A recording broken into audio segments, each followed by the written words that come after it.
नाजरीन आदाब, खैर मकदम में आपका आप देख रहे हैं जी सलाम। मैं हूं इमरान खान आपके साथ और लेकर हाजिर है हम कश्मीर एक्सप्रेस। जराये के हवाले से खबर है कि श्रीनगर जेल से दहशतगर्दों को दूसरे जेलों में शिफ्ट किया जा सकता है और इसके लिए होम मिनिस्ट्री से महबूबा सरकार को खत भेजा गया। आपको बता दें कि गुज़िश्ता दिनों रूटीन चेकअप के लिए आए दहशतगर्द नवीद फरार हो गया था। इसके बाद से ही मरकजी हुकूमत एक्शन में है।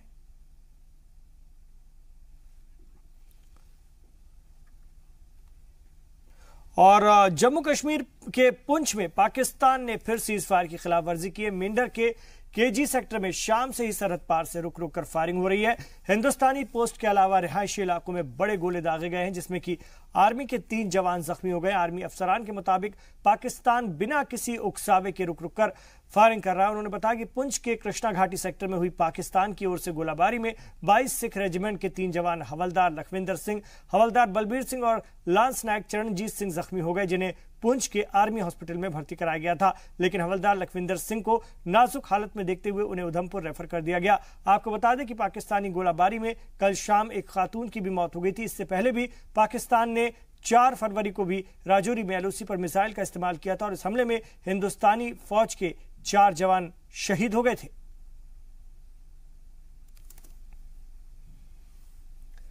पुंछ के मेडर तहसील में बलनोई गांव में पाकिस्तानी गोलीबारी के चलते जैनब बी नाम की खातून की मौत हो गई, जिसकी लाश का पोस्टमार्टम कर उनके घर वालों को सौंपा गया। घर वालों ने जैनब बी को उनके मायके छुंगा मेढर गांव में सुपुर्द खाक कर दिया। आपको बता दें कि पाकिस्तानी गोलीबारी के चलते जैनब जख्मी हो गई थी और उनकी मौके पर ही मौत हो गई। गोलीबारी के बीच लाश को निकालकर एम्बुलेंस के जरिए सब डिस्ट्रिक्ट हॉस्पिटल मेंढर भेजा गया।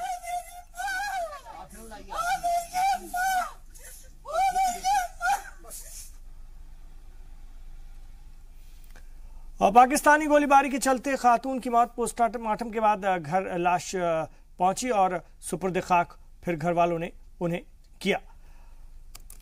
आज अफजल गुरु की 5वीं बरसी है और उसको लेकर अलहदगी पसंद तंजीमों ने कश्मीर बंद का ऐलान किया है। हालात को देखते हुए रियासत में सिक्योरिटी के सख्त बंदोबस्त किए गए हैं। 9 फरवरी 2013 को तिहाड़ जेल में अफजल को फांसी दी गई थी।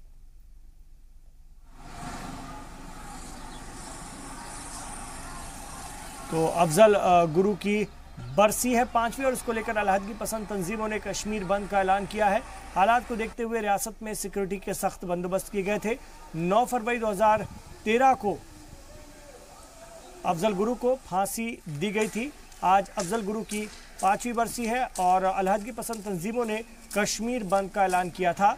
हालात को देखते हुए रियासत में सिक्योरिटी के सख्त इंतजाम किए गए थे। तो अफजल गुरु के 5वें यौम वफात के मौके पर अलगाववादियों के यानी अलहदगी पसंदों के मुश्तरका गुटों ने बंद का ऐलान किया था और किसी तरह के हालात खराब ना हो इसके मद्देनजर अफसरान ने श्रीनगर और कश्मीर वैली के दूसरे इलाकों में भी पाबंदी लगा रखी थी। श्रीनगर के पुराने शहर खासतौर से मासू अगर हम बात करते हैं ऊपरी इलाकों में, शुमाली और जनूबी कश्मीर के कुछ इलाकों में खास पाबंदी थी। सीनियर अलगाववादी लीडर अलहदगी पसंद लीडर सैयद अली शाह गिलानी और मीरवाइज उमर फारूक को हाउस अरेस्ट किया गया और पार्लियामेंट अटैक मामले में मुजरिम करार दिए जाने के बाद अफजल गुरु को दिल्ली की तिहाड़ जेल में 9 फरवरी 2013 को फांसी दी गई थी और वहीं उसे दफनाया गया था। और अफजल गुरु के वाकयात कश्मीर को सौंपने की अलहदगी पसंद मांग कर रहे हैं और इसी को लेकर उन्होंने अफजल गुरु की 5वीं बरसी पर बंद का ऐलान करके एहतजाज किया।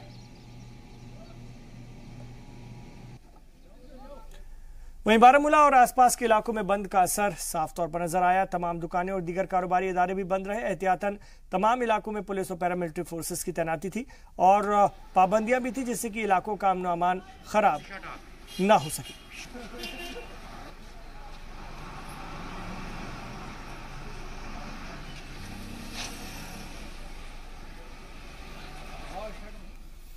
तो पार्लियामेंट पर हमले के मुजरिम अफजल गुरु की 5वीं बरसी पर हंदवाड़ा में भी बंद का असर देखने को मिला और लोगों ने दुकानें और दीगर कारोबारी इदारों को बंद रखा। साथ ही सड़कों पर भी गाड़ियां नदारद रखी। हुर्रियत लीडरान ने अफजल गुरु के वाकयात को कश्मीर को सौंपने का मुतालबा किया है।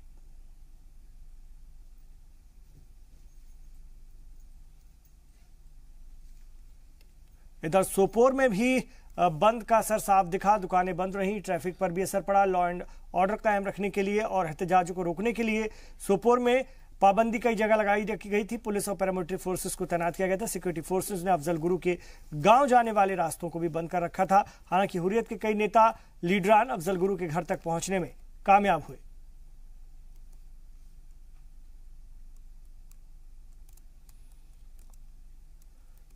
तो शोपियां फायरिंग मामले में मुलजिम मेजर के वालिद की दरख्वास्त पर समाअत करने के लिए सुप्रीम कोर्ट ने हामी भर दी, जिसकी मंजूरी जस्टिस दीपक मिश्रा और जस्टिस AM खानविलकर और DY चंद्रचूड़ की बेंच ने दी। इस मौके पर वकील ऐश्वर्या भट्टी ने कहा कि मेजर आदित्य कुमार के खिलाफ दर्ज FIR गैर कानूनी है और बेंच इससे मसले पर पीर को समाअत करेगी। वहीं मेजर के वालिद लेफ्टिनेंट कर्नल करमवीर सिंह ने कहा है कि उनका बेटा 10 गढ़वाल राइफल में मेजर है और उसे गलत और मनमानी तरीके से फंसाया गया है। साथ ही उन्होंने कहा कि मामला आर्मी के काफिले का है और मेजर अफसर के तहत ड्यूटी पर अफस्पा के तहत ड्यूटी पर था और आर्मी के काफिले को भीड़ ने घेर कर पथराव किया, जिससे कि आर्मी की गाड़ी को भी नुकसान पहुंचा था। आपको बता दें कि शोपियान में आर्मी की गोलीबारी में 3 मकामी बाशिंदे मारे गए, जिनके जांच का हुक्म CM ने दिया था और इस मसले पर 3 आर्मी जवानों पर FIR दर्ज की गई थी। इसमें मेजर भी शामिल है।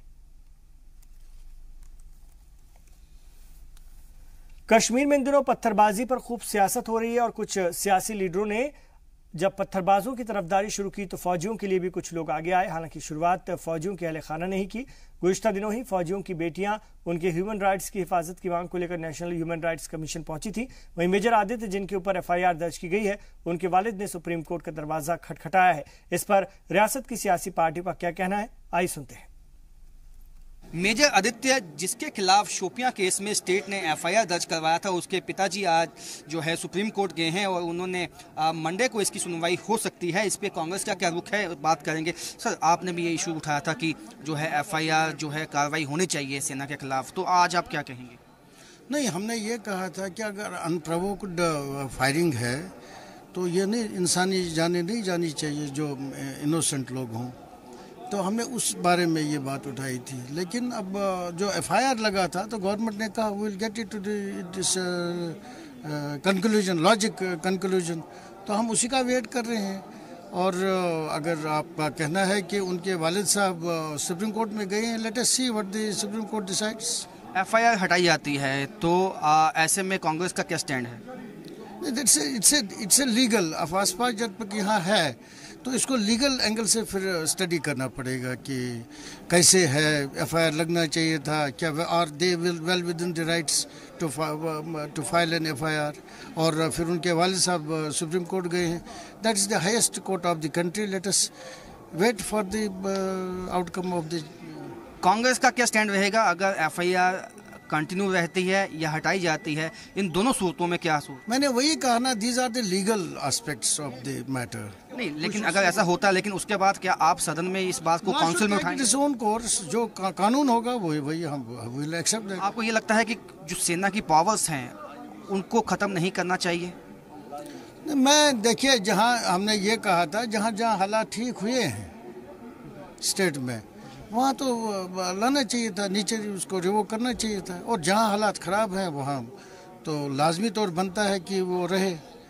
जी, ये थे मोंगा साहब, कांग्रेस के MLC, जिनका कहना है कि ये लॉ एंड ऑर्डर का ये बात होगी, इसमें देखना होगा कि सुप्रीम कोर्ट क्या इसमें सुनवाई करती है। लेकिन जहाँ जहाँ हालात ठीक हैं जम्मू कश्मीर में, वहाँ पे अगर अफस्पा को हटाया जाए तो इसमें कोई खामी नहीं है। कैमरामैन आशू के साथ राजन वैद, जी मीडिया जम्मू।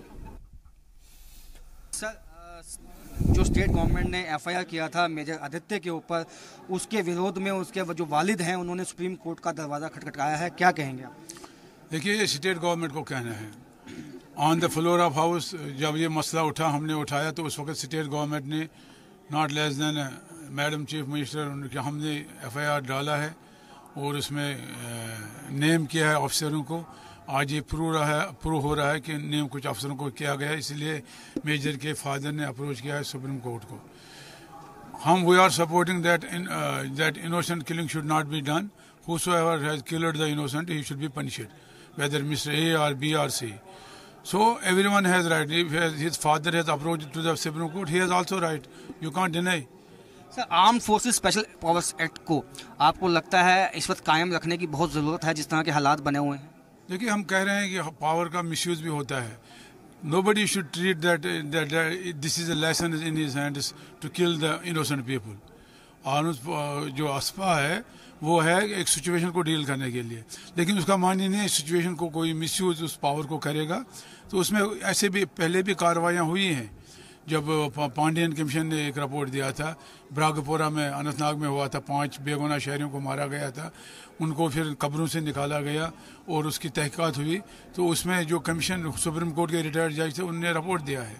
लिहाजा इसमें भी जो रिपोर्ट आएगी, जब इंक्वायरी होगी, जो वो कंक्लूड करेंगे, तब जाके पता चलेगा। सर क्या कहेंगे, ये एफआईआर वापस होनी चाहिए और ये सही कदम मानते हैं? देखिए, जो पहले एफआईआर जो रजिस्टर हुआ जिसमें उनको नामजद किया गया कि मेजर तक, वो बेसिकली गलत प्रेमिस पे था। एक तो पहली चीज़ यह है कि अफसा के अंदर में आप कोई एफआईआर दर्ज नहीं कर सकते, क्योंकि इसका वीडियोग्राफिक एविडेंस है कि उनके ऊपर में स्टोन पलटी हुई है, उनको मारने की चेष्टा की गई है। और जब मारने की किसी को चेष्टा करेंगे, वो सेल्फ डिफेंस में अगर कोई फाइट करता है तो वो उसका एक लाजमी हक है, वो एक उसका अपना हक है। तो कहीं ना कहीं गलती हुई है स्टेट गवर्नमेंट से, जो एफआईआर दर्ज की गई, कहीं ना कहीं रूल्स को ताक पे रख के, जो आर्म्ड फोर्सेस स्पेशल एक्ट ने जो पावर्स दी हैं सेना को, उसको कहीं ताक पे रख के ये किया गया सारा।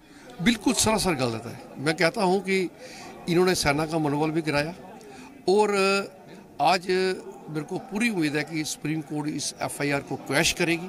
जब क्वैश करेगी तो इससे सरकार की और ज़्यादा बदनामी होगी और सेना के अफसर जो इन विपरीत परिस्थितियों के अंदर में, इतनी विकराल परिस्थितियों के अंदर में देश की एकता और अखंडता के लिए काम कर रहे हैं, अगर आज आप उनके ऊपर में उनके ह्यूमन राइट्स की जो है प्रोटेक्शन नहीं दोगे और आप जो देशद्रोही हैं, जो पत्थरबाज हैं, उनके ह्यूमन राइट्स की बात करोगे, तो ये डबल स्टैंडर्ड्स नहीं चलेंगे। आज देश के अंदर में समय आ गया कि पूरा देश जो है वो सेना के साथ खड़ा है और सेना के जो एफआईआर जो मेजर आदित्य के फादर ने जो कदम उठाया, ये स्वागत योग्य कदम है। हमारे साथ हैं बीजेपी के एमएलए आरएस पठानिया, जिन्होंने आवाज़ उठाई थी कि जो सेना के खिलाफ एफआईआर किए गए हैं वो गलत है। आज मेजर आदित्य के जो वालिद हैं उन्होंने सुप्रीम कोर्ट का दरवाज़ा खटखटाया है। आप आज क्या कहेंगे कि जो स्टेट गवर्नमेंट ने जो भी एक्शन लिया, क्या वो गलत लिया? देखिए, मैं अपनी जो मांग और अपना जो स्टैंड जो मैंने विधानसभा में या जो विधानसभा के बाहर ऑन रिकॉर्ड कहा, मैं आज भी उसमें कायम हूँ। ना तो उस एफआईआर का एक तो औचित्य, एक मॉरलिटी इज करेक्ट, लीगली जब अफसपा इस रियासत में जम्मू एंड कश्मीर में है तो उस एफआईआर की एक लीगल उसकी सेंक्टिटी, एक लीगल उसकी स्टेडफास्टनेस, उसका कानूनी जो नुयत कितनी की जाती है, मेरा मानना है कि वो एफआईआर कानूनी तरीके से, वो एफआईआर मौलिक तरीके से, वो एफआईआर एक तरीके से मैं बोलूँगा कि एक पॉलिटिकल तरीके से, और आर्मी के मोरल या आर्मी के जो आर्मी का मैं बोलूँगा एक तरीके से करेज और कमिटमेंट है जम्मू एंड कश्मीर को लेके, उसको लोअर करने वाले सिलसिले में हर तरीके से एफआईआर गलत है और इसे जाना चाहिए। ये इट शुड नॉट स्टैंड। और मुझे पूरी उम्मीद है कि कोर्ट में ये एफआईआर क्वैश होगा ही होगा। लेकिन सर, ऐसे में जिस तरह से floor of the house chief minister Mehbooba Mufti ने भी एक डिफेंस मिनिस्टर को भी इसमें इन्वॉल्व किया, कितना एक सीरियस इशू है, क्योंकि आपसपा पहले से यहाँ लागू है। ऐसे में ऐसा एक इम्प्रेशन गया कि मरकज़ हुकूमत भी इस जो फैसला था स्टेट गवर्नमेंट का उसमें शाना बशाना साथ थी। देखिए, मुझे लगता नहीं मैडम की माननीय डिफेंस मिनिस्टर उनसे क्या बात हुई है ये तो मैं बता नहीं सकता। ये तो क्या मैडम बताएं या तो फिर डिफेंस मिनिस्टर बताएं। लेकिन मेरा ये आप you take it from my mouth, मेरे एक लीगली मैं इसको एक एक्सप्लेन करना चाहूँगा कि जब अफसपा यहाँ पे ऑलरेडी ऑपरेशन में है तो कोई भी एफआईआर किसी भी आर्मी पर्सनल के खिलाफ, ना ही को प्रोसीडिंग चाहे वो क्रिमिनल या किसी कोर्ट में नहीं चल सकती जब तक armed forces special powers act Jammu and Kashmir में है। और मैडम ने भी इसे on the floor of the house इसको वाजा किया है इशारे में कि अभी अफसपा हटाने के लिए जम्मू कश्मीर में हालात जो ये साजगार नहीं है। और एफआईआर आरएस पठानिया जिनका कहना है कि जो ये एफआईआर की गई थी उस वक्त जो उनका स्टैंड था वही आज भी है, ये गलत था तब भी, आज भी गलत है, और ये एफआईआर इनको यकीन है जल्द से जल्द क्वैश होके ही रहेगी। कैमरामैन आशु के साथ राजन वैद, जी मीडिया जम्मू। और जम्मू असेंबली में नेशनल कॉन्फ्रेंस के एमएलए खासतौर से इशफाक जब्बार अपने वालिद की तस्वीर लेकर पहुंचे और उसे एजाज के साथ असेंबली में लगाने की मांग करने लगे। उनका कहना था कि रियासत के ऐसे लीडर जो हाउस के मेंबर रहते मार दिए गए, उन्हें असेंबली में एजाज मिलना चाहिए, उनकी तस्वीरें भी लगाई जानी चाहिए।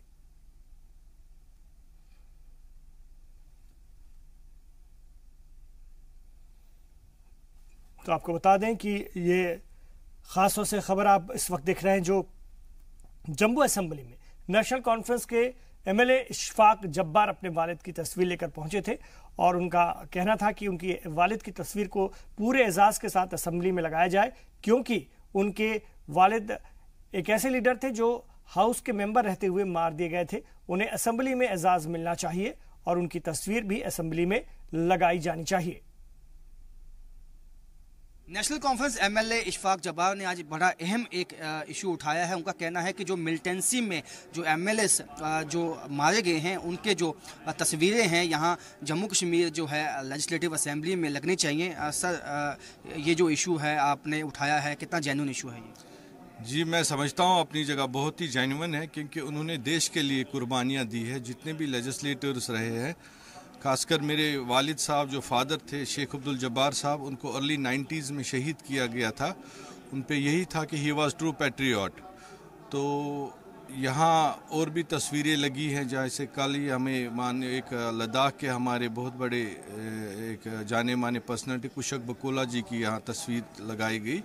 मैंने यही मांग की कि अगर उनकी लगी तो यहाँ जितने भी हमारे विधायक लेजिस्लेटर्स मिलिटेंसी में जिनको मारा गया या शहीद किया गया, उनकी भी यहाँ तस्वीर लगनी चाहिए टू मार्क ऑफ रेस्पेक्ट, क्योंकि वो इस असेंबली के एक हिस्सा रहे, पार्ट ऑफ दिस असेंबली। तो इसीलिए हमने ऑनरेबल स्पीकर साहब ने कहा हम इस मुद्दे पे देखेंगे, गौर करेंगे। लेकिन ऐसा क्यों है कि आपको ये मुद्दा उठाना पड़ा? ये खुद हुकूमत के जहन में ये बात नहीं है क्या? आपको लगता है कहीं ना कहीं इग्नोरेंस है? बिल्कुल, ये हुकूमत को खुद देखना चाहिए था। उन्होंने अपनी ज़िंदगियां निछावर की है इस देश की एकता के लिए, इस देश को एक रखने के लिए, यहाँ के जो इस मुल्क के दिफा के लिए और ये खासकर डेमोक्रेसी के लिए ज़िंदा रखने के लिए उन्होंने अपनी जानें दे दी। तो ये हुकूमत को खुद देखना चाहिए था कि हमें उनके परिवार वालों को या उनको एक मार्क ऑफ रेस्पेक्ट देने के लिए ये लगानी चाहिए थी। सर, लेकिन नेशनल कॉन्फ्रेंस भी रही, उमर साहब भी रहे, तब नहीं हुआ। आपको लगता है सभी सरकारों ने इसको इग्नोर किया? बिल्कुल, जितनी भी सरकारें हैं, चले तब नहीं हुआ, आज हो जाए। आज हम यहाँ आए हैं। मैं भी, मेरे दिल में भी तमन्ना है कि मेरे भी फादर की, क्योंकि उन्होंने कुर्बानी दी है, हमने झेली है मिलिटेंसी, तो मुझे लगता है ये एक जेन्युइन मेरा इशू डिमांड है, इसको कंसिडर कर देना चाहिए। इशफाक जब्बार जिनका कहना है कि एक मार्क ऑफ रिस्पेक्ट दिखाने के लिए उन एमएलएस के लिए, उन विधायकों के लिए जिन्होंने मिलिटेंसी में अपनी जान गंवाई है, यहाँ जम्मू कश्मीर लेजिस्लेटिव असेंबली में उनकी तस्वीर लगनी चाहिए, ताकि जो जनरेशन है उनको पता चल जाए कि किस तरह से जो है एक त्याग और एक सेक्रीफाइस दिया है यहाँ के एमएलएस ने, यहाँ जम्मू कश्मीर में डेमोक्रेसी को जिंदा रखने के लिए। कैमरामैन आशु के साथ राजन वैद, जी मीडिया जम्मू। और कानून साज असेंबली में भी बेरोजगारी की गूंज सुनाई दी। तमाम एमएलए ने बेरोजगारी का मसला उठाते हुए कहा कि रियासत में इस मसले को हल करने के लिए हुकूमत तमाम नाकाम अभी तक रही है, और वहीं हुकूमत ने यह तस्लीम किया है कि बेरोजगारी एक बड़ा मसला बनता जा रहा है, और साथ ही यकीन दहानी भी कराई कि जिन ओहदों के लिए रिक्रूटमेंट एजेंसी इश्तेहार निकाल चुकी है, उन ओहदों की तकर्रूरी जल्द से जल्द अमल में लाई जाएगी। बात करने के लिए हमारे साथ मौजूद हैं। सर, ये कितना इस वक्त इम्पोर्टेंट मुद्दा है और जेन्युइन मुद्दा है? ये तो एक चैलेंज है हमारी गवर्नमेंट के लिए। ये पुराने ज़माने से चला आ रहा है, लेकिन एक चैलेंज बन गया है। जो बेरोज़गारी हद से ज़्यादा बढ़ रही है, फिगर्स गवर्नमेंट दे रहे हैं 80,000, लेकिन है ये 6 लाख से ज़्यादा। तो इसमें अभी कोई वाज़ह मैकेनिज़्म नहीं है। हालांकि हमने कहा था जो आपके पास पोस्ट्स हैं वो वार फुटिंग बेसिस पर उनको रिक्रूट करवा लीजिए। है ये बड़ा मसला, चैलेंजिंग है, क्योंकि आज अक्सर ये जो लिटरेसी रेट बढ़ गई है ना, उस हिसाब से भी ये बन गया है मसला। सरकार का कहना है यहाँ इंडस्ट्री नहीं है, उन्होंने अपने हाथ खींच लिए हैं। उनका कहना है सरकारी नौकरियों में हम फास्ट ट्रैक करने की कोशिश कर रहे हैं। आप कितने मुतमईन हैं इससे? मैं ज़ाती तौर में कह दूंगा कि मैं मुतमईन अभी नहीं हूँ इस हिसाब से। न इंडस्ट्रियल सेक्टर में लोग एडजस्ट हो रहे हैं, और न वो जो पब्लिक सेक्टर है उसमें भी अभी वाज़ह मैकेनिज़्म नहीं है कैसे इनको एडजस्ट किया जाए। हालांकि ये मसला यहाँ मुल्की मसला है, ये कोई स्टेट का ही मसला नहीं है, ये पूरे मुल्क में ये मसला है। लेकिन किसी न किसी हद तक गवर्नमेंट को इसके लिए संजीदगी का मुजाहरा करना चाहिए और इस पर काबू पाने की जरूरत है। आपको लगता है कहीं ना कहीं जो वादे किए थे, खासकर जब सरकार में बनाने की बात थी, तो वो कहीं ना कहीं पूरे नहीं हुए? उसमें एम्प्लॉयमेंट जो देना था वो एक अहम मुद्दा रहा था। देखिए, मैं कहता हूँ अपनी पार्टी की तरफ से, पीपल्स कॉन्फ्रेंस की तरफ से, हमने कभी ये झूठा वादा नहीं किया था। हमने कहा ये बड़ा चैलेंज है, जब तक में गवर्नमेंट कोई खास पोजीशन लेकर आए सामने। हमने अपनी पार्टी की तरफ से कभी ये वादा नहीं किया था वोट मांगने के वक्त कि हम आपको नौकरियां दे देंगे। लेकिन जहां तक मेरिट है, जहां तक लोगों का हक बनता है, उनको हक बनता है नौकरियां हासिल करने के लिए। उस हद तक हम असेंबली में कोशिश कर रहे हैं कि उनके लिए एक जामिया पॉलिसी होनी चाहिए ताकि वो बेरोजगारी पर किसी हद तक काबू पाया जा सके। शुक्रिया सर। हमारे साथ हैं पीडीपी के senior leader MLA Javed Beg साहब। जावेद साहब, बेरोजगारी बहुत बड़ा एक इशू बन चुका है इस वक्त जम्मू कश्मीर में। गवर्नमेंट जॉब्स इतनी ज़्यादा है नहीं और प्राइवेट सेक्टर भी इतना ज़्यादा डेवलप नहीं हो पाया, क्या कहेंगे? देखें, इसकी दो बुनियादी वजूहात हैं। एक ये है कि हम एजुकेशन को समझते ये हैं कि एजुकेशन का मकसद है रोज़गार हासिल करना। हमने कॉलेज और यूनिवर्सिटियाँ और हायर सेकेंडरी की हर नुक्कड़ पे एक बना दिया। वहाँ पर जो तालीम हम इनको देते हैं बच्चों को, जब ये तालीम यूनिवर्सिटी से, कॉलेज से या हायर सेकेंडरी से निकलते हैं तो ये समझते हैं कि अब हम सिवाय सरकारी मुलाजमत के और कोई काम कर नहीं पाएंगे। और हकीकत भी है, हम जिस तरह की तालीम बच्चों को देते हैं उसके बाद उनके लिए कहीं कोई मार्केट ही नहीं है कि जिसमें वो काम कर सकें। हमारी कोई इंडस्ट्रियल स्टेट है नहीं, टूरिज्म हमारा ख़त्म हो गया है, हार्टिकल्चर में कितने लोग एब्जॉर्ब हो सकते हैं। तो ये एक बर्निंग इशू है। अब इसको एड्रेस करने के ऐसे में सरकार का भी ये वादा था जिस तरह से इलेक्शन से पहले कि हम जो नेशनल कॉन्फ्रेंस को आपने बहुत अटैक किया इस इशू के ऊपर, लेकिन आपके पास भी कोई क्लियर पॉलिसी नहीं दिख रही।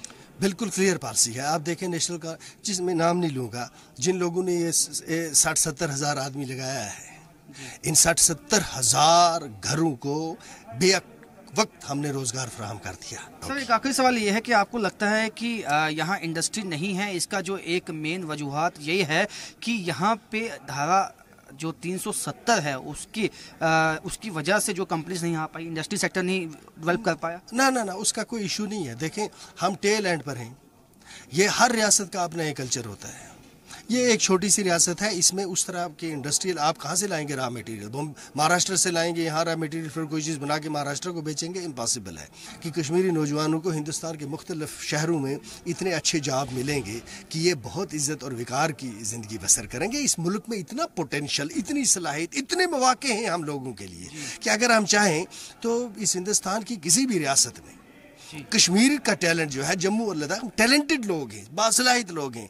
हम मुल्क में इज्जत और विकार की ज़िंदगी के साथ जी सकते हैं। लेकिन अब कौन करे? जो हालात जहां तक पहुंच चुके हैं, इसका हल कौन निकाले? जावेद बेग, इनका कहना है पोटेंशियल तो बहुत ज़्यादा है, लेकिन कहीं ना कहीं मौके फराहम नहीं हो पाए हैं यहाँ के युवाओं को। कहीं ना कहीं सरकार की भी कमी यहाँ पे देखने को मिली है। लेकिन इनको उम्मीद है कि अगर पुरअमन यहाँ आ जाएगा जम्मू कश्मीर में, तो एक नए वसीले जो हैं पूरे देश में रोज़गार को लेके वो खुल सकते हैं यहाँ के नौजवानों के लिए।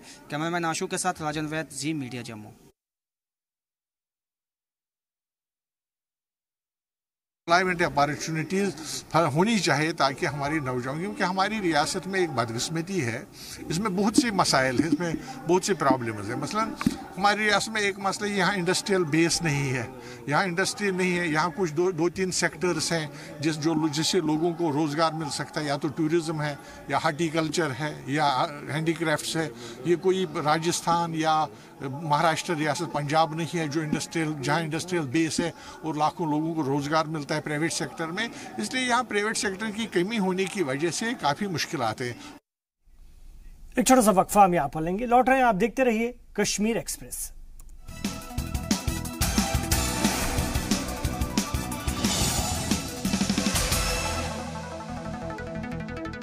आप देख रहे हैं कश्मीर एक्सप्रेस। जम्मू कश्मीर रियासत के कैबिनेट वजीर नईम अख्तर ने वजीर आजम पर भरोसा जताते हुए कहा कि रियासत और मुल्क से बेरोजगारी की परेशानी को दूर करने के लिए मरकजी हुकूमत की जानिब से इकदाम उठाए जा रहे हैं, लेकिन वादी में चंद तशद्दुद पसंदों की वजह से परेशानी पेश आ रही है। इसके अलावा जी सलाम के साथ बातचीत के दौरान कई मुद्दों पर उन्होंने इजहार ख्याल भी किया। हक भी है, लेकिन मेजर आदित्यनाथ के लेकर जिस मामले को लेकर इस वक्त देखा जा सकता है, नईम साहब हमारे साथ। नईम साहब, किस तरह से आप ये डेवलपमेंट देखते हैं अब सुप्रीम कोर्ट तक जाने? ठीक है, उनका हक है इसमें जाने का, हर किसी का हक है कोर्ट में जाने का। वो भी गए हैं, जब हमें कोर्ट बुलाएगी हम भी अपना जो नुक्ते नज़र है, जो फैक्ट्स हैं हमारे हिसाब से वो रखेंगे कोर्ट के आगे, और जो ऑनरेबल कोर्ट का फैसला होगा उसके सामने सर तस्लीम खम करेंगे। नईम साहब, अनएम्प्लॉयमेंट एक बहुत बड़ा इशू है, आज भी हाउस में उठाया गया कि इसको कैसे टैकल किया जाए कि काफ़ी लोग जो हैं वो नौकरी के मतलाश है लेकिन रोज़गार हासिल करना मुश्किल है। देखिए, ये यही का मसला नहीं है। आप अगर देखेंगे पूरे मुल्क में इस वक्त, सारी दुनिया में ये मसला हो गया है कि रोज़गार के लिहाज से एक डिससेटिस्फैक्शन भी है और अनएम्प्लॉयमेंट भी है। एक तो रोज़गार में एक एस्पिरेशन है, मुझे आज 1000 रुपये दिन में मिलता है, मुझे 5000 मिलने चाहिए, तो वो भी एक क्लास है, बहुत बड़ा क्लास। दूसरा है जिन्होंने पढ़ा लिखा है, कुछ करते नहीं हैं। तो ये एक बहुत बड़ा चैलेंज है, ये हुकूमत के लिए चैलेंज है, सब लोगों के लिए है। तो इसमें हमारी तरफ से जो हुकूमत कर सकती है वो तो हम कर रहे हैं। हमने, जैसे आपने देखा होगा, इस रियासत में अब मुलाजिमों की, सरकारी मुलाजिमों की तादाद 5 लाख हो गई है। मेरे ख्याल में ये सबसे बड़ा तनासुब होगा। पीडीपी कोशिश कर रहा था अमन को वापस लाने की, साथ में मिला बीजेपी, और हालात जो बने हैं, क्या आप नाउमीद हैं? जो इस वक्त सिचुएशन है, जेलों से लोग निकल रहे हैं, होते तो यहाँ नहीं होते, तो हमें उम्मीद है कि ठीक हो जाएगा इंशाल्लाह।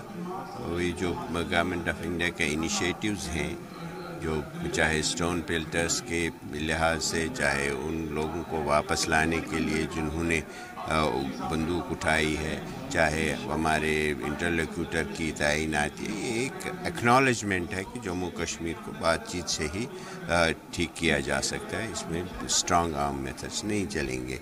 तो मगर एक जो बड़ा कंसर्न है वो सबके लिए है कि जो पाकिस्तान के साथ रोज़ खिटपिट, सरहदों पे तनाव, शेलिंग वगैरह, वो कैसे बंद हो, उसमें हमारे मुल्क के जो सरबराह हैं मोदी जी, उनके पास जो जितनी भी सियासी क़ुव्वत है और सलाहियत है, वो हमें उम्मीद है कि वो उसको बरोए कार ला के इसमें एक नए चैप्टर का इजाफा करें। तो सेटबैक ज़रूर है कि जो कोशिश, जो इनिशिएटिव पीडीपी और बीजेपी कर रहा था कि जवानों को रिहेबिलिटेट करने की कोशिश की जाती थी, ताहम उन्होंने एक हल्का इशारा किया कि अगर वज़ीर-ए-आज़म हिंद चाहें तो पाकिस्तान के साथ बेहतर ताल्लुकात करके ये सारी चीज़ें जो है इससे छुटकारा हासिल किया जा सकता है। अशरफ के साथ सैयद तजम्मुल, ज़ी मीडिया, जम्मू। वही हमारे नुमाइंदे सैयद तजम्मुल ने ड्रग एडिक्शन पर शमीमा फिरदौस से खास बात की। उन्होंने कहा कि मैं माशरे के तमाम तबकों को आगे आना चाहती हूं और आगे आना भी चाहिए लोगों को। वहीं पुलिस से भी इस मुहिम में एक अहम किरदार अदा करने की उन्होंने मांग की हिमायत की है। जो जोरदार तकरीरें लीडरान की तरफ से हुई, वो एक अहम मुद्दा था कि नशीली अद्वियात का इस्तेमाल, और इसमें आज का जो जवान है वो किस तरफ तबाही के दहलीज तक पहुंचा है। हमारे साथ खातून लेजिस्लेटर नेशनल कॉन्फ्रेंस की शमीमा फिरदौस मौजूद हैं। शमीमा जी, अगर हम खासकर शहर श्रीनगर की बात करें, आपकी कॉन्स्टिट्यूंसी की बात करें, आसपास के इलाकों की बात करें, नशीली अद्वियात का जो इस्तेमाल है एक बहुत बड़ा कंसर्न है जो आज मुबाहिसा हुआ। आप मानते हैं कि रिजल्ट ओरिएंटेड बनाने के लिए पुलिस का बड़ा अहम रोल है इसमें?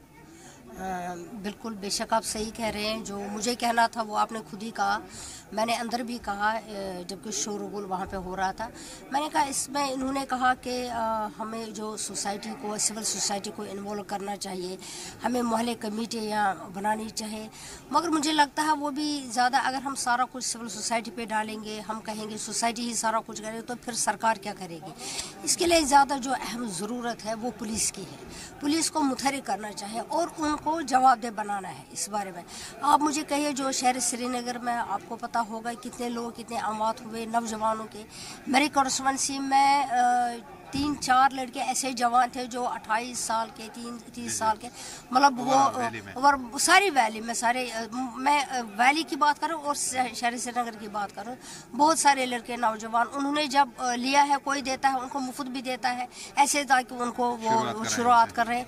अब क्या होता है, बहुत सारे लड़के आपको शायद आप यकीन नहीं करेंगे वो मानसिक तौर पर अब बीमार हो गए हैं। तो हकीकत यह है कि अगर इसमें पुलिस काम करेगी तो मुझे लगता है बेहतरीन रिजल्ट्स आ सकते हैं, लेकिन पुलिस काम नहीं कर रही है। स्कूल कॉलेजों में जाने की जरूरत है बच्चों को वहाँ से। जरूर, मैंने इनसे कहा इससे पहले भी कि कोठीबाग स्कूल के रिजल्ट हमें आ रहे हैं, वहाँ से इतलात कॉन्वेंट, इवन कॉन्वेंट जो प्राइवेट स्कूल्स में उनमें खास तौर से ये बात आ रही है कि प्राइवेट स्कूल्स के बाहर भी होते हैं जो छोटे छोटे बच्चे होते हैं 13 साल के 12 साल के, वो भी लेते हैं। बल्कि लड़कियों के बारे में भी हमने सुना है बहुत सारे ऐसे प्राइवेट स्कूल्स हैं जहाँ पर लड़कियाँ भी इन्वॉल्व हो रही हैं। मुझे लगता है इसमें इन्होंने पुलिस को मुतहरिक करने की जरूरत है ताकि वो और उनको जवाब में बनाना है। बहुत बहुत शुक्रिया शमीमा फिरदौस, नेशनल कॉन्फ्रेंस की खातून लेजिस्लेटर जो आज बहस में उन्होंने हिस्सा लिया। वो एक अहम कंसर्न था जो समाज से जुड़ा था कि नशीली अद्वियात के इस्तेमाल पर किस तरह से मुकम्मल तौर पर पाबंदी आयद करनी चाहिए, और उन्होंने रियासती पुलिस को सोशल कम्युनिटी का एहसास दिलाने का भी यकीन दिलाया। कैमरामैन अशरफानी के साथ सईद तजम्मुल, जी मीडिया, जम्मू। और हमारे नुमाइंदे सईद तजम्मुल ने बीजेपी लीडर सुरिंदर मोहन से भी खास बात की, जिसमें उन्होंने कहा कि हुकूमत FSL यानी कि फॉरेंसिक साइंटिफिक लैब जैसे हसास महकमे के लिए जरा भी संजीदा नहीं है। उन्होंने कहा कि ये महकमा जम्मू कश्मीर में जराइम की शरह कम करने के लिए बहुत अहम है, लेकिन इस महकमे में मैन पावर की कमी है। रियासती सरकार PDP और भारतीय जनता पार्टी में इससे बड़ा ताज्जुब क्या हो सकता है। कुछ डिपार्टमेंट वाइंड अप होने जा रहे हैं। FSL जो रियासत जम्मू कश्मीर में बहुत ही अहम डिपार्टमेंट है जिसको लेकर बहस भी की जा सकती थी, लेकिन पोस्टें जो है वो वैकेंट पड़ी हैं। इसका मतलब होगा कि आपने FSL रिपोर्ट जो है वो बाहर से लानी होगी। सुरिंदर मोहन अमरदार हमारे साथ मौजूद हैं। बहुत ताज्जुब की बात है और अलमिया भी है कि ये जो अहम डिपार्टमेंट है ये खाली होता जा रहा है।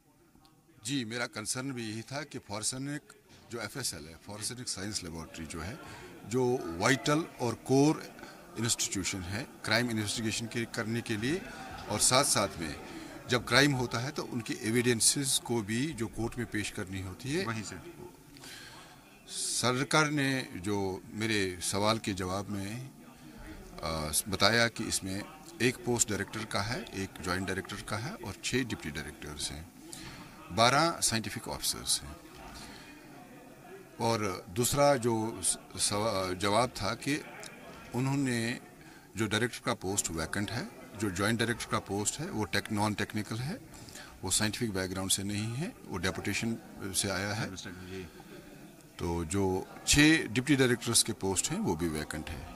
जो 12 साइंटिफिक ऑफिसर्स हैं उनमें से 10 फंक्शन कर रहे हैं, 2 नहीं हैं, और जो 10 फंक्शन कर रहे हैं वो भी ऑन पे एंड ग्रेड में कर रहे हैं। तो उनका इंटरेस्ट भी कितना हो सकता था। मैंने सरकार से इल्तिजा की कि ये पिछले 3 डिकेड से यहाँ प्रॉक्सी वार चल रहा है, तो जो हमारे सिक्योरिटी अपरेटस हैं वो एक बैटल लड़ रहे हैं, तो उनकी सपोर्ट में जब एविडेंस की बात आती है तो फिर एविडेंसेस उनके पास नहीं होती हैं, तो इससे क्राइम को बढ़ावा मिलेगा। तो सरकार को जो ये पोस्ट है फुलफिल करनी चाहिए। सरकार डिस्कशन से भाग गई। और बहुत बहुत शुक्रिया। सुरिंदर मोहन अमरदार भारतीय जनता पार्टी के सीनियर लीडर के मुताबिक आज जो इनका कंसर्न था वो FSL जो महकमा है उसमें कितने ऑफिसर्स हैं, कितने उसमें कंसर्न लोग हैं जो काम जानते हैं। वाज़ेह है कि कश्मीर में खासकर वादी में गुज़िश्ता कई बरसों के हालात के चलते इस महकमे का जो वजूद है वो बहुत ज़्यादा अहमियत का हामिल हो गया है, लेकिन साथ ही साथ मैन पावर और वसाइल न होने की वजह से ये डिपार्टमेंट जो है वो काफ़ी खस्ता होता जाता है। महकमा चूँकि अमूर दाखिला के अंदर आता है तो रियासती वज़ीर आला से उन्होंने अपील किया कि FSL को क्राइम ब्रांच और बाकी डिपार्टमेंट के साथ मज़ीद बेहतर बनाने के, रिजल्ट ओरिएंट बनाने के लिए इक़दाम उठाने की ज़रूरत है। अशरफानी के साथ सईद तजम्मुल, जी मीडिया, जम्मू। यहाँ रुक रहे हैं छोटे से वक्फे के लिए, लौटेंगे। आप देखते रहिए कश्मीर एक्सप्रेस।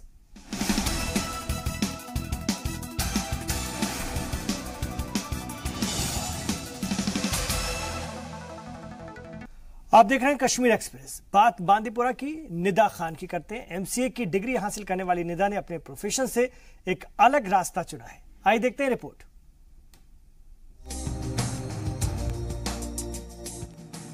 बांदीपुरा के अशिंग निदा खान हैं। MCA की डिग्री हासिल करने के बाद निदा ने अपने प्रोफेशन से हटकर कुछ अलग करना चाहा, ऐसा कि वो खुद की तरक्की के साथ साथ जरूरतमंद ख्वातीन को भी रोजगार दे पाएं। 2016 में MCA की पढ़ाई के दौरान निदा खान पुणे बेस्ड असीम फाउंडेशन के राब्ते में आईं और फिर उनकी मदद से निदा खान ने बांदीपुरा में अपनी बहन के साथ खास तरह के बिस्किट बनाने वाली ऑल वुमेन बेकरी शुरू की, जिसमें काम करने वाली सभी ख्वातीन ही हैं। मैं मतलब IT सेक्टर से बिलोंग कर रही थी और ये जो बेकरी का है मतलब एक अलग ही सबके लिए एक यूनिक आइडिया है, क्योंकि अगर आप देखोगे तो कश्मीर में कहीं भी नहीं मतलब ऐसा बेकरी का एक यूनिट है मतलब जिसमें लड़कियां काम करती है। तो ये एक मतलब अलग तरीके का इनिशिएटिव है, तो सबको हम सब एंजॉय इसमें कर रहे हैं। सेब, अखरोट और दूसरी चीजों से मिलकर बनाया जाने वाला बिस्किट कशूर क्रंच के नाम से मशहूर ब्रांड बन चुका है। इस कुकीज में हम यूज करते हैं फ्लोर, फ्लेवर इनहेंसर, शुगर और कश्मीर के खास 2 रिसोर्स जो लोकल रिसोर्सेज है यहाँ के, वो है एप्पल एंड वॉलनट। ये 2 प्रोडक्ट्स हम इसमें यूज करते हैं, क्योंकि एप्पल और वॉलनट बहुत दोनों चीज़ें, चाहे ड्राई फ्रूट हो या कोई अलग फ्रूट हो, वो कश्मीर का हर एक चीज़ आउटसाइड स्टेट में बहुत ही फेमस रहता है। तो इसलिए हमने ये 2 चीज़ें मिलाकर एक कुकीज़ तैयार किया है, जिसको हम आउटसाइड मार्केटिंग करते हैं आउटसाइड स्टेट, सो दैट कि हम अपनी कश्मीर वैली जो हमारी है इसको रिप्रेजेंट करें। बांदीपुरा में ऑल वुमन बेकरी की शुरुआत करने वाली निदा खान दूसरी ख्वातीन के लिए रोजगार का जरिया बन गई हैं। उन्होंने अपनी बेकरी में 7 ख्वातीन को रोजगार दिया हुआ है। हम इस काम को बहुत ही एंजॉय कर रहे हैं, हमें बहुत मजा आ रहा है ये काम करने में। इस काम से हमें अपना रोजगार भी मिल रहा है, जिस वजह से हम अपने पेरेंट्स पे डिपेंड नहीं है। हम अपनी छोटी छोटी फॉर्मेलिटीज खुद ही पूरी कर सकते हैं। And thanks to Aseem foundation, जिनकी वजह से हमें ये जॉब अपॉर्चुनिटी ऑफर किया। पिछले 1 साल से जब हमें निधन में मिली तो उन्होंने हमें कहा कि आपको ऐसी जॉब करना है, तो हमने निधन से कहा अगर आप ये जॉब करोगे तो हम भी ये जॉब करेंगे, क्योंकि हमें यहाँ बहुत मजा आता है, हम बहुत एंजॉय करते हैं। निदा खान ने बांदीपुरा के साथ उरी में भी बेकरी खोली हुई है। IT प्रोफेशन से ताल्लुक रखने वाली निदा के लिए इस मुकाम को हासिल करना आसान नहीं था। शुरुआत में घर वाले भी उनके इस काम को लेकर फिक्रमंद हो रहे थे, लेकिन निदा के बुलंद हौसलों ने उन्हें कामयाब बना दिया। निदा रियासत की दूसरी लड़कियों के लिए भी नजीर बन गई हैं। जी सलाम के लिए बांदीपुरा से भट्ट शहजाद की रिपोर्ट।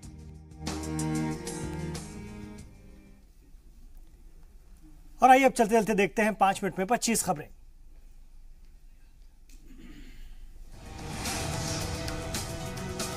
अयोध्या तनाज़े सुलझाने के लिए श्री रविशंकर से मिले मुस्लिम तबके के लीडर। पुरम ने समझौते के लिए 3 फार्मूलों पर हुई बात। अयोध्या पर मुस्लिम पर्सनल लॉ बोर्ड के मेंबर मौलाना सलमान नदवी का बड़ा बयान। कहा इल्हाम मस्जिद को शिफ्ट करने की इजाजत देता है। सलमान नदवी ने कहा पुरम ने हल पर रजामंदी बनाने की जरूरत। मौलाना नदवी के फार्मूले से मुस्लिम पर्सनल लॉ बोर्ड खफा। मस्जिद पर नदवी की राय को निजी राय करार दिया। सोनिया गांधी के दामाद रॉबर्ट वाड्रा की मुश्किलें बड़ी। फरीदाबाद में वाड्रा के करीबी महेश नागर के ठिकानों पर ईडी का छापा। यूपी की 2 लोकसभा सीट गोरखपुर और फूलपुर में 11 मार्च को बाई इलेक्शंस, 14 मार्च को आएंगे नतीजे। कोलकाता के स्कूल में दूसरी क्लास की तलबा से छेड़खानी पर हंगामा। मशहूर कारमेल स्कूल के टीचर पर लगा इल्जाम। सुप्रीम कोर्ट के सख्त हिदायतों का असर नहीं। बेंगलुरु में इंजीनियर की तलबा से रैगिंग से तना कर तलबा ने दी जान। 2019 के लिए पीएम मोदी ने बीजेपी के रुकने पार्लियामेंट को दिया जीत का मंत्र। पार्लियामेंट्री बोर्ड के इजलास में बोले मंसूबों की तशरीह होगी जीत की चाबी। नरेंद्र मोदी फिलिस्तीन रवाना। फिलिस्तीन के पीएम रामी ने कहा मोदी करवा सकते हैं इसराइल से दोस्ती। ट्रिपल तलाक पर हैदराबाद में मुस्लिम पर्सनल लॉ बोर्ड का अहम इजलास। मॉडल निकाहनामे में बदलाव की तैयारी।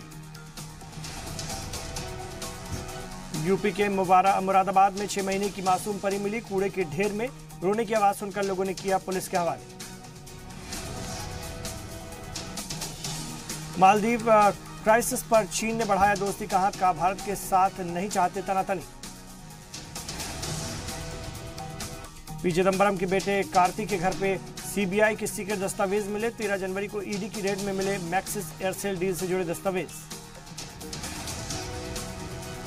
डोडा में डिग्री कॉलेज की मांग को लेकर एहतजाज कर रहे लोगों में कसीर तादाद में नौजवान शामिल।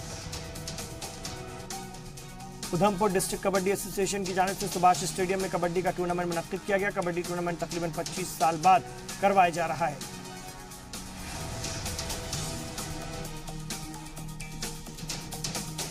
डीसी ऑफिस कुलगाम में जिला तरक्याती कमिश्नर की सदारत में एक रिव्यू मीटिंग मुनक्किद की गई। इसमें जिले के सभी महकमों के अफसरान शामिल हुए।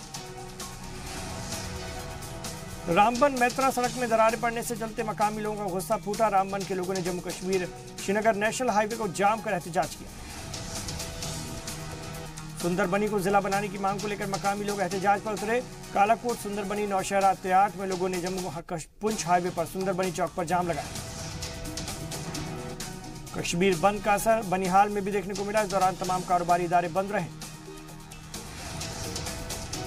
बनिहाल में पीडीपी जिला सदर बशीर अहमद रोनियाल ने आवाम के बीच सरकार के तरक्याती कामों का ब्यौरा दिया। बॉर्डर वेलफेयर कमेटी के बैनर तले हीरानगर में जबरदस्त एहतजाज। सैकड़ों की तादाद में सरहद पर रहने वाले लोग एहतजाज में शामिल हुए। पाकिस्तान के खिलाफ कार्रवाई की मांग की।